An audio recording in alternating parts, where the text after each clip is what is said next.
আসসালামু আলাইকুম। এটা হলো আমার গরু, আর এখানে আমার গরু আছে, আর এই দু তিনটা আছে। কারণ একটাই, আমি আঙ্গ বাড়িতে গরু আছে, গরু কিনে আমি পালি। আর গরু কিনে ভাবছিলাম এই বছরে বেচে টেছে, ভাবছিলাম কুরবানি দিল সামনে আছে, আমার তার কয়টা দিন কুরবানিতে ভাবছিলাম বেচে টেছে বিয়াটা করুন।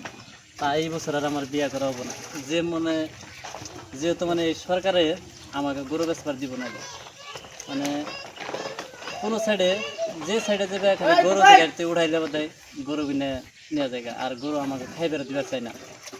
তা আমরা কী করবো এখন বর্তমানে, না গরু বেশি করা হারি না গরু কম করা হারি, এমবা হয়েছে আঙ্গ মানে এরম হয়েছে জানি না যে মরার মতো এমবা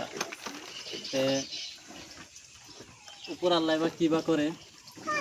এমবার আছে দুইটা গরু, আরও আছে দুইটা গরু, খালি গাখিরে বানাইলে বোধ তোর গাখিরে পয়সা দিয়ে আমাকে চলে না। এই যে গরু বিনা দেখুন, গরুর গুনা গুয়ালে দেখুন কি তাহলে গোবর বিনা পড়ে রয়েছে। এখানে সাফা করবা গেলেও 2-3 জন করে মানুষ লাগে এমবার কথা।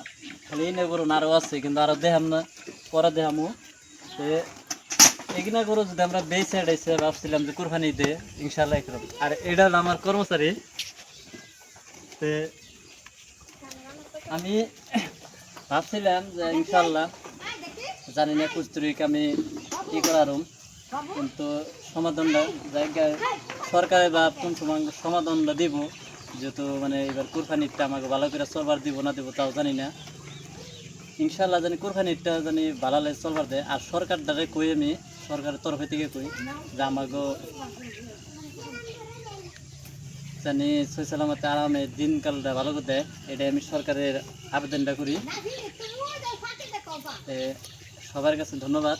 আর এই ব্লগটা আজকে ব্লগও না এটা, আমি সরকারের একটা কথাই কই যে কোনো কথাই যদি আমার বাইসেন্স ভুল হয়, এটা আমি কোনো করি না, যেহেতু মানে কি আমাকে ইনশাল্লাহ কুরবানিটা আরাম মতন দিলে এটাই আমরা চাই সবার।